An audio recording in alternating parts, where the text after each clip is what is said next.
driving শিখছে যেমন মানে 1 বছর মনে ভাই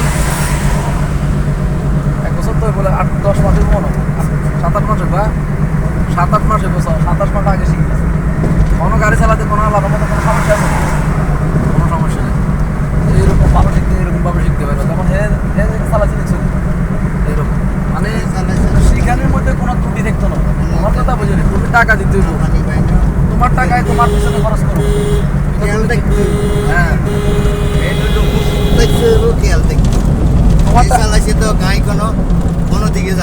তোমার টাকায় তোমার পিছে খরচ করবো আমি কোনো পুরো টাকা খাইতে পারবো না তোমার পিছে খরচ করার পরে যে টাকাটা থাকবো ওই টাকাটাই আমি লাভ করবো ওইটাই আমার পারিশ্রমিক এটাই আমি খরচ করতে পারবো তবে তুমি টাকা কম দিলে কোনো ভালো শিখিতে পারতো না কারণ আমি যে তোমার পিছে শ্রম দেবো আমারও তো একটা বেতন আছে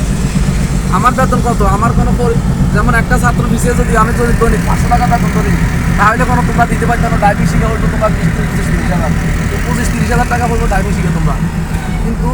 একটা ছাত্র থেকে পারিশ্রমিক পাওয়া যায় সর্বোচ্চ 1 থেকে 150 টাকা 200 টাকা সর্বোচ্চ নাহলে 200 টাকা করে মাসে নিলে 6000 টাকা আলাদা বোঝেনি এর বেশি নেওয়া যায় না কিন্তু ওই পোষায় কীভাবে ওই যে তোমরা মনে করো 5 জন 6 জন 7 জন ছাত্র থাকো ওই সবাই থেকে 150-200 টাকা করে ফেলে অনেক টাকা হয় ওইভাবে পোষায় নাহলে একজন নিয়ে কখনো পোষানো সম্ভব না সম্ভব নি ভাই না কেন সম্ভব কোনোদিনও সম্ভব না খরচ আছে না তেল